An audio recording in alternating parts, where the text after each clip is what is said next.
Sheet প্রোটেকশনের part 2-তে আপনাদেরকে স্বাগত। যারা পার্ট 1 দেখেন নাই তারা যদি একটু পার্ট 1টা দেখে আসে আগের ভিডিওতে তাহলে খুব সহজ হবে আর কি, আপনাদের বুঝতে খুব সহজ হবে। পার্ট 1-এ আমরা শীট প্রোটেকশন রিলেটেড কোশ্চেন 7টি কোশ্চেনের মধ্যে 3টি কোশ্চেন বা 3টি প্রশ্নের উত্তর আমরা দিয়েছি। এখন আমরা 4th নম্বর থেকে শুরু করব। তো 4th নম্বর কোশ্চেন যেটা আমাদের ছিল সেটা how protect Excel sheet without specific area. অর্থাৎ এই যে এখানে যে এরিয়াটুকু সিলেক্ট করা আছে, অর্থাৎ উপরে যে ছোটো বক্সটা আমরা দেখতে পাচ্ছি, অর্থাৎ শুধু এইটুকু এডিট করা যাবে আর বাকিটুকু করা যায় না। অর্থাৎ ডাটা এন্ট্রি রিলেটেড হলে এখানে এন্ট্রি ইনপুটগুলো হবে, এদিকে অটোমেটিক্যালি বসে যাবে, শুধু এখানে এডিট করা যাবে আর এখানে বসে গেলে সেটা ডিলিট না মানে প্রোটেকশন আনপ্রোটেক্ট না করে ডিলিট করা যাবে না, অথবা নতুন করে এখানে কিছু ইনসার্ট করা যাবে না এই রাস্তা ছাড়া। যদি এরকমভাবে আমরা কোনো কিছু করতে চাই তাহলে যে কাজটা করতে হবে, আমাদের এডিট করা যাবে হচ্ছে শুধু এটুকু, বাকিটুকু এডিট করা যাবে না। তাহলে আমরা সেই প্রথম শিটটাতে দেখে আসি। সেই ক্ষেত্রে আমরা এখানে একটু চেক করে নিই যে এই শিটটাকে যেটা বাই ডিফল্ট লক থাকে সেই লকটা এখানে আছে কিনা। তো আমরা এখানে দেখতে পাচ্ছি আছে, সেই লকটা আছে। তাহলে আমি শুধু এই বক্স যেটুকু আছে এইটুকুর যে বাই ডিফল্ট লক আছে সেটা আমরা উঠিয়ে দেবো। কেন উঠিয়ে দেবো আমরা প্রথম পার্টে বলে এসেছি, এখানে লকটাকে উঠিয়ে দেবো। তাহলে কী হবে, আমি যা কাজ করবো এইটুকু ছাড়া বাকিটুকু স্বাভাবিক আচরণ করবে। তাহলে আমি পুরোটাকে লক করে দিই, পুরোটা লক হয়ে যাবে, শুধু এইটুকু কাজ করবে না, যেহেতু আমরা লকটাকে উঠিয়ে দিয়েছি। তাহলে কী হবে, আমরা রিভিউতে যাবো, রিভিউতে গিয়ে প্রোটেক্ট শিটে যাবো, প্রোটেক্ট শিটে গিয়ে আমি পাসওয়ার্ড দিয়ে দিলাম, পাসওয়ার্ড রিটাইপ করে দিলাম, বাস এখন এটা প্রোটেকশন হয়ে যায়। দেখেন এখানে যদি আমি কোনো কিছু দিতে চাই সিগন্যাল দিচ্ছে, বাট এই ঘরের মধ্যে যদি আমি কিছু ডিলিট করতে চাই ডিলিট হয়ে গেছে।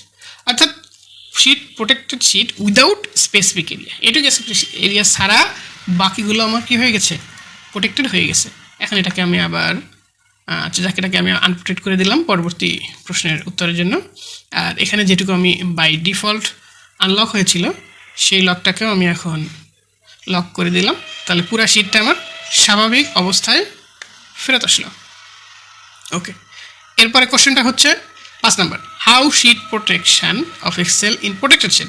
অর্থাৎ একটা সেলের কিছু অংশ ডাবল প্রোটেকশন থাকবে, এরকম যদি হয় ডাবল প্রোটেকশন, অর্থাৎ পুরো শিটটা প্রোটেক্টেড থাকবেই, এই কোনো রেঞ্জ স্পেসিফিক রেঞ্জ, সাপোজ আমি কলাম ডি কলাম, এটাকে আমি হাত দিতে দিব না, বা আনপ্রোটেক্ট করার পর এখানে এসে বা আলাদা প্রোটেকশন থাকবে, আলাদা একটা পাসওয়ার্ড থাকবে। এই কাজটা যদি আমি করতে চাই তাহলে এটাকে সিলেক্ট করলাম, এরপরে যে অ্যালাউতে গিয়ে এখানে নিউ, যেহেতু এখানে রেঞ্জ সিলেক্ট করা আছে, অটোমেটিক্যালি সিলেক্ট করা আছে, এখানে নাম চাইলে কোনো কিছু নাম দিয়ে দেওয়া যাবে। এখানে আমি একটা পাসওয়ার্ড দিয়ে দিলাম, এরপরে সেটাকে আবার রিএন্টার করিয়ে দিলাম। রিএন্টার করানোর পরে এটাকে অ্যাপ্লাই দিয়ে দিলাম এবং ওকে করে দিয়ে দিলাম, ব্যাস এখানে একটা হয়ে গেল। ঠিক এই কলামের মধ্যেই কার্সরটা রেখে বা এটা রেখে এরপরে আমি আবার শিট প্রোটেকশনে দিলাম, এরপরে পুরো শিটটাকে প্রোটেক্ট করে দিলাম, দিয়ে এন্টার দিয়ে দিলাম, রিটাইপ দিয়ে এন্টার দিয়ে দিলাম। এখন যদি এখানে কোনো কিছু করতে চাই, সাপোজ এখানে একটা ওয়ার্নিং দিচ্ছে যে পাসওয়ার্ড চাচ্ছে, এটা আনপ্রোটেক্ট করতে হবে, এখানে বলা হয়েছে। বাট এইখানে যদি আমি কিছু দিই সরাসরি এখানে পাসওয়ার্ড চাচ্ছে, এবং এখানে যদি আমি পাসওয়ার্ডটা দিয়ে দিই তাহলে এইটুকু আনপ্রোটেক্ট হয়ে গেছে। এই যে বাট এদিকে যদি দেয় তাহলে আনপ্রোটেক্ট হয়নি। অর্থাৎ নির্দিষ্ট একটা কলাম কী হয়ে গেল, আনপ্রোটেক্ট হয়ে গেল। আর বাকি শিট আনপ্রোটেক্ট করার জন্য এই যে এখানে যেতে হবে, এখানে যে ওই পুরো শিটে যে পাসওয়ার্ড সেই পাসওয়ার্ডটা দিয়ে দিতে হবে। তাহলে নির্দিষ্ট রেঞ্জকে একটা পাসওয়ার্ড দেওয়া যায়, পুরো শিটকে আলাদা আরেকটা পাসওয়ার্ড দেওয়া যায়। এভাবে আমরা শিট প্রোটেকশনগুলো করতে পারি। এরপরে how to protect total worksheet বা ট্যাব বা ওয়ার্ক ফাইল, এখানেও 3টা ট্যাব আছে, হ্যাঁ, শিট 1, 2, 3। এখন যদি কেউ চায় এটাকে ডিলিট করতে, এখানে অপশন দিয়ে যে ডিলিট করতে পারে, মুভ করতে পারবে। এটা যদি আমি না চাই যে কোনোভাবে এই শিটে কোনো কিছু ডিলিট করতে পারবে না, তাহলে যে কোনো একটা জায়গায় কার্সার রেখে এই যে প্রোটেক্ট ওয়ার্কবুক দিয়ে দিব। ওয়ার্কবুক দেওয়ার পরে আমি একটা পাসওয়ার্ড দিলাম, রিটাইপ করে দিলাম। দেখেন এখন যদি আমি এখানে আসি, এখানে রাইট বাটন দেখেন, এখানে কোনো দেখা যাবে কি ডিলিট, মুভ, কোনো কিছু নেই, শুধু সিলেক্ট আছে। সিলেক্ট করার পরে ডিলিট দিব না,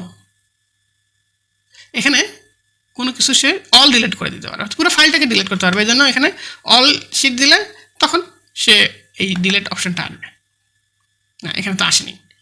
মানে নির্দিষ্ট কোনো শিট একটা শিট ডিলিট করবে অপশন নাই। এখন যদি আমি পুরা শিট দিই, পুরাটা দিই, সিলেক্ট অল শিট, এরপরে যদি দিই এরপরে নেই। অর্থাৎ এটাকে আর সে ট্যাব ওয়াইজ ডিলিট বা শিট ওয়াইজ ডিলিট করতে পারবে না। সিলেক্ট অল দ্য শিট দিলাম, আবার দিলাম, দেখেন নাই। আচ্ছা, এখন এটাকে আমি যদি আনপ্রোটেক্ট করতে চাই, বাস এখানে গিয়েই আবার আনপ্রোটেক্ট করতে। এখন যদি এমন হয় এই শিটটা এই ওয়ার্কবুকটা শীট তো এখানে 3টা আছে, একটা ওয়ার্কবুকে 3টা শীট আছে। এই ওয়ার্কবুকটা ওপেনই করতে পারবে না, মানে শীট পর্যন্ত আসতেই পারবে না।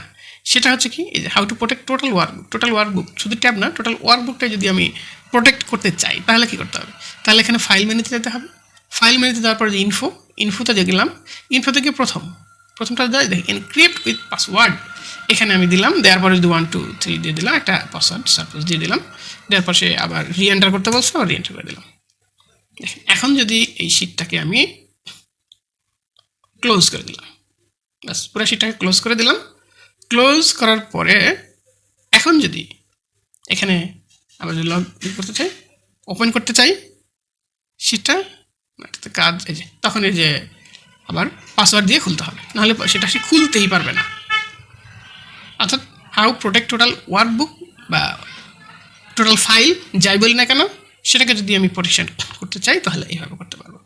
আমাদের 2টা ভিডিও যদি আপনারা দেখেন, পার্ট 1 এবং পার্ট 2, তাহলে এক্সেলের প্রোটেকশন সম্পর্কিত মোটামুটি সমস্ত তথ্যই আপনারা জানতে পারবেন। আর আমাদের নতুন ব্যাচ অতি শীঘ্রই শুরু হতে যাচ্ছে। আপনারা যদি Excel basic to advance course শিখতে চান, যেখানে অল্প খরচে অল্প সময়ে আপনার প্রয়োজনীয় সমস্ত কিছু শিখতে পারবেন, অ্যাডভান্সের সমস্ত কিছুকেই টাচ করা হবে, আর বেসিক লেভেল তো পুরোটাই থাকছে, এবং সেটা ক্লাস হবে শুক্র শনি। আমরা আপনাদের ভর্তির যে লিঙ্ক আছে এখানে ক্লিক করে আপনারা ভর্তি হতে পারবেন, এবং সপ্তাহে 2 দিন ছুটির দিনে ক্লাস হবে, তাও রাতের বেলা। সো আপনার সমস্ত কাজকর্ম শেষে আমাদের থেকে খুব রিল্যাক্স মুডে কাজগুলো শিখতে পারবেন।